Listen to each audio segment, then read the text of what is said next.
एक बार फिर से आप सभी का स्वागत है योग और स्वास्थ्य पर आधारित हमारे इस बेहद खास कार्यक्रम स्वस्थ विचार में। मैं हूं आपके साथ आपका साथी विकास।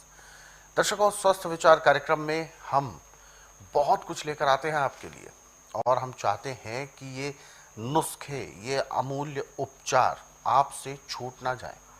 आप सुन तो रहे हैं, कुछ चीजें इसमें ध्यान रहती हैं और कुछ चीजें हम स्किप कर जाते हैं। तो इसीलिए ऐसी समस्या ना हो और इसके लिए सबसे अच्छा उपाय है कि आप जब भी इस कार्यक्रम को देखने बैठें, कॉपी और पेन भी साथ में जरूर लेकर बैठें। जो भी नुस्खे, जो भी उपचार सलाह आपको दी जाती है, उसको आप लिख जरूर लें, ताकि आपके जहन में ये नुस्खे उपचार हमेशा बने रहें और ज़रूरत पड़ने पर आवश्यकता अनुसार आप इनका प्रयोग करके अपने जीवन को बेहतर कर सकें। अपना और अपने परिवार का आप ख्याल रखें, यही हमारे इस कार्यक्रम की जो मकसद है। और इस सभी चीज़ों के लिए हम आप सभी को बार बार समय समय पर याद दिलाते हैं कि आप ध्यानपूर्वक इस कार्यक्रम को देखें, सुने और उसे अपने जहन में उतारने का प्रयास अवश्य करें।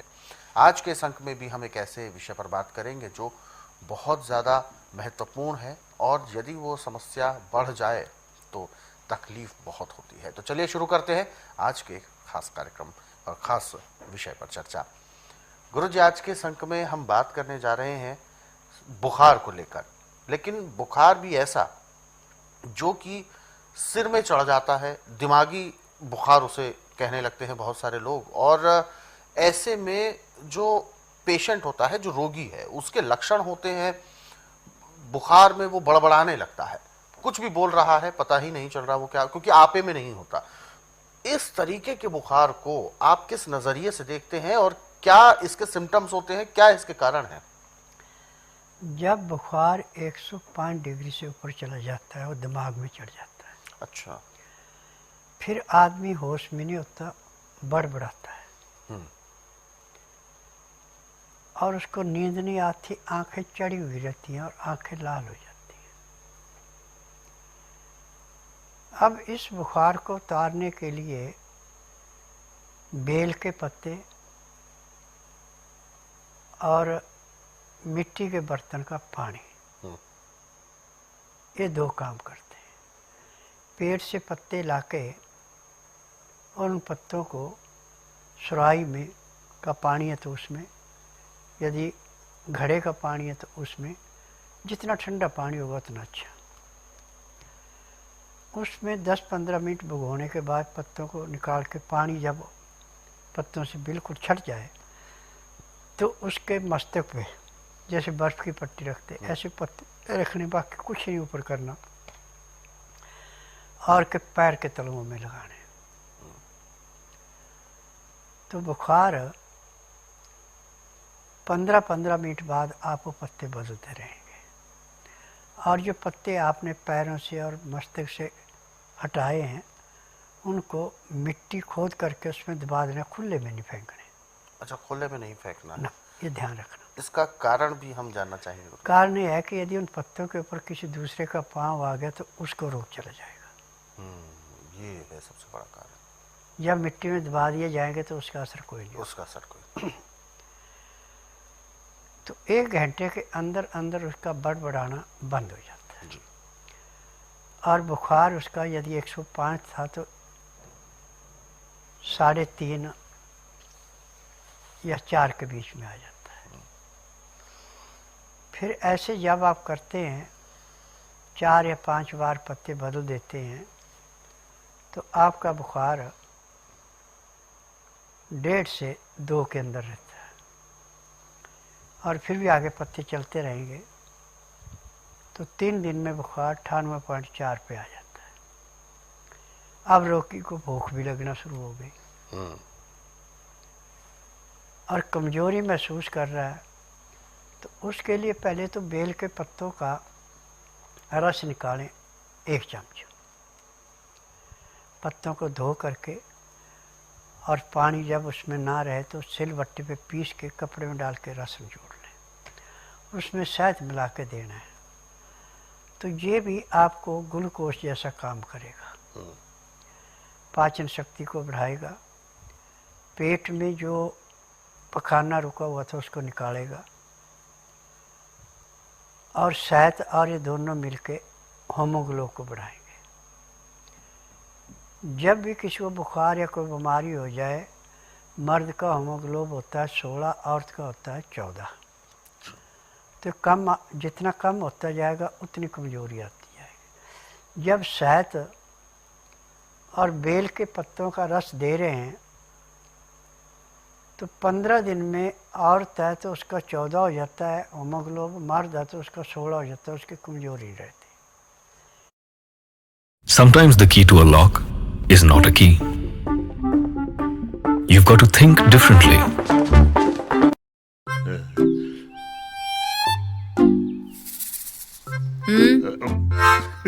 मर्द है तो उसका 16 हो जाता है, उसकी कमजोरी रहती। अब खाने में उसको सबसे पहले बासमती के चावल, मूंग की दाल की खिचड़ी बना के दे तो सोने पे सुहागा।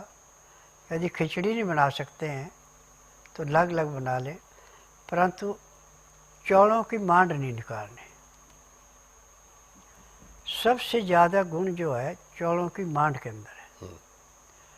आप चौल खाएं ना खाएं, यदि मांड भी आप ले रहे हैं तो वो भी आपको एक किस्म का, जैसे किसी पेड़ पे लता चढ़ाते हैं और उसमें जागृति होती है, ऐसे शरीर में जागृति आती है, कमजोरी दूर होती है।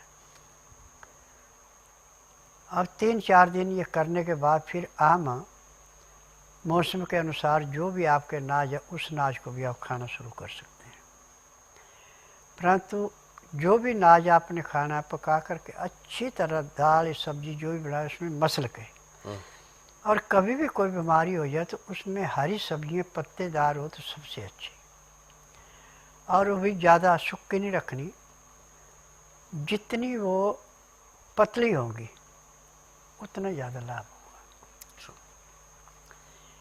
क्योंकि लीवर को जिसमें ज़्यादा काम ना करना पड़े, लीवर अच्छा पचाए, पैंक्री इंसुलिन बनाए, पित्ते में तेजाब ना बढ़े, गुर्दा खाए पिए को पूरा फिल्टर कर रहा है, रोग ही कोई नहीं है। लहसुन प्याज अदरक ये आप कच्चा सलाद के रूप में भी दे सकते हैं, चटनी बना के भी दे सकते हैं, और इसका रस पानी में मिला के भी दे सकते हैं, सब्जी दाल बना उसमें मिला के भी दे सकते हैं। तो रोग के कीटाणु उसके शरीर से ऐसे समाप्त होते हैं जैसे कूड़े करकट के ढेर को माचिस की तिल्ली जला के समाप्त करती है। और यदि आप लहसुन प्याज अदरक सुबह शाम दोनों टाइम खाने के साथ 20 ग्राम से लेकर 50 ग्राम तक खा रहे हैं, और आप किसी किस्म का नशा नहीं करते, बेटैमा खाना नहीं खाते, चोकर वाला आटा, छिलके वाली दालें, छिलके वाली सब्जियां, हरी सब्जियां ज़्यादा खाते हैं, सिंधा या काला नमक, काली मिर्च, हल्दी का प्रयोग उचित मात्रा में कर रहे हैं, तो मैं दावे से कह सकता हूं कि जब तक आपके शरीर के अंदर सांस है आपको कोई रोग होगा ही नहीं। क्योंकि जब आप कहीं भी आएंगे जाएंगे, ऑक्सीजन में यदि प्रदूषण है और आपने लहसुन प्याज अदरक खा रखा है तो आप सांस छोड़ेंगे, जहाँ तक वो सांस की महक जाएगी वहाँ तक के वायुमंडल में जो कीटाणु से नष्ट हो गया, आपको प्योर ऑक्सीजन आएगी। रोग कहाँ से होगा? रोग तो तभी होगा हमें जब ऑक्सीजन में किसी किस्म का प्रदूषण होगा। यदि ऑक्सीजन आपको शुद्ध आ रही है तो प्रदूषण कहाँ से होगा?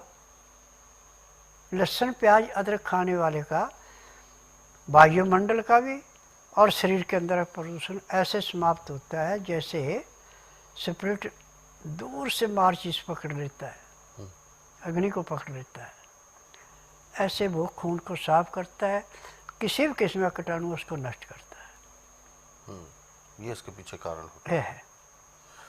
गुरुजी, और यहाँ पर मैं एक चीज़ और ये भी जानना चाहूँगा कि बुखार, क्योंकि जब भी होता है तो एक सामान्य बुखार की तरह ही चीज़ें होती हैं, ऐसी कौन सी कमी रह जाती है या कोई साइड इफ़ेक्ट्स तो नहीं होते हैं ये जिस वजह से दिमाग में चढ़ जाता है? कभी कभी क्योंकि ये जानलेवा भी होता है।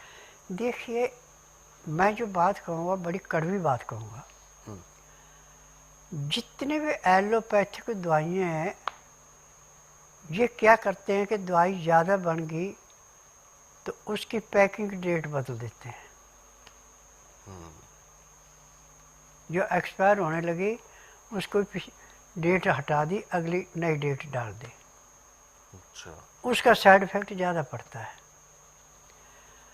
और जो बुखार के टाइम पे बद परहेजी करता है उसके साथ भी होता है। अच्छा। अब यदि हम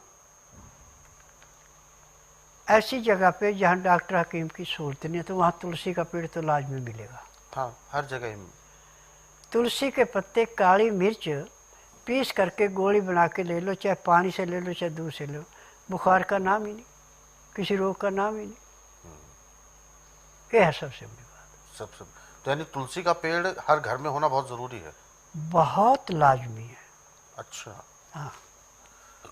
तो बिल्कुल दर्शकों, इस बात को आप जरूर ध्यान रखें कि घर में तुलसी का पेड़ जरूरी होना चाहिए।